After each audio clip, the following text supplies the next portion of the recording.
جی جی فرمائیں. ایسا کیوں ہے؟ ہم نے کیوں اپنے آپ کو محدود کیا ہوا ہے اس زمانے میں؟ جی اس زمانے کے ساتھ متصل رہنا، جیسے آپ نے جی حدیث کی جی طرف اشارہ کیا کہ مہم ترین وظیفہ شیعہ کا اس وقت اپنے امام کے ساتھ متصل رہنا متصل ہونا ہے. ہے. تو ایسا کیا وجوہات ہیں آپ کی نظر میں؟ اس کی وجوہات وہی بحث معرفت. نبی کریم صلی اللہ علیہ وآلہ وسلم اسی زمانے میں ہی، اپنے حیات کے زمانے میں ہی، رمز مسلمانی، رمز تشیع، رمز ایمان، وہ یہ فرما گئے تھے کہ وہ معرفت امام زمان ہے. اور اس کو شیعہ سنی دونوں نے روایت کیا، وہ بھی یہی کہتے ہیں. معرفت امام زمان جو ہے وہ جب تک ہمیں حاصل نہیں ہوگی، چاہے سب کچھ حاصل ہو جائے. کیوں؟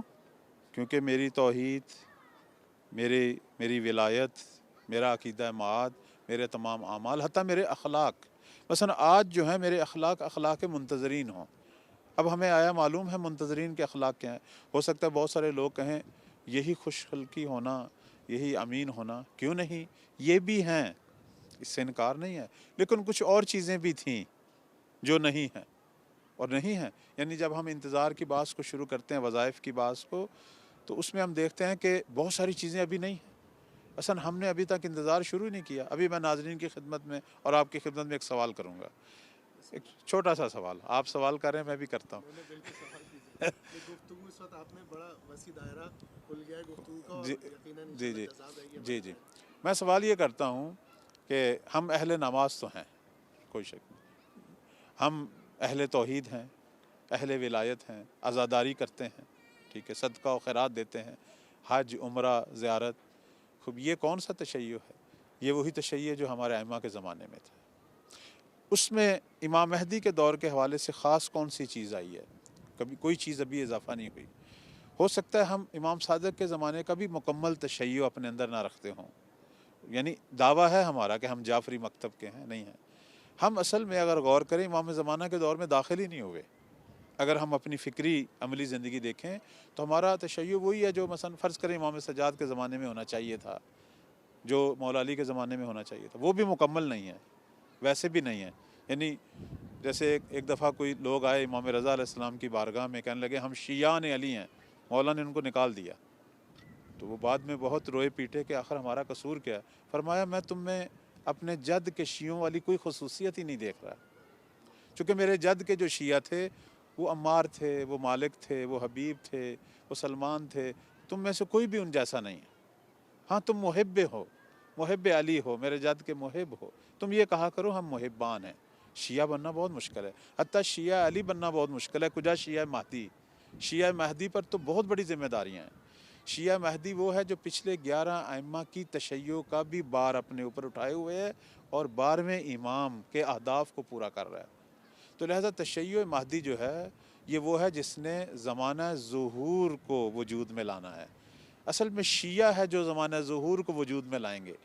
زمانہ ظہور ہو سکتا ہے کل سے شروع ہو جائے، ہو سکتا ہے 100 سال کے بعد شروع ہو سکتا ہے 1000 سال بعد، ہو سکتا ہے 1,00,000 سال بعد.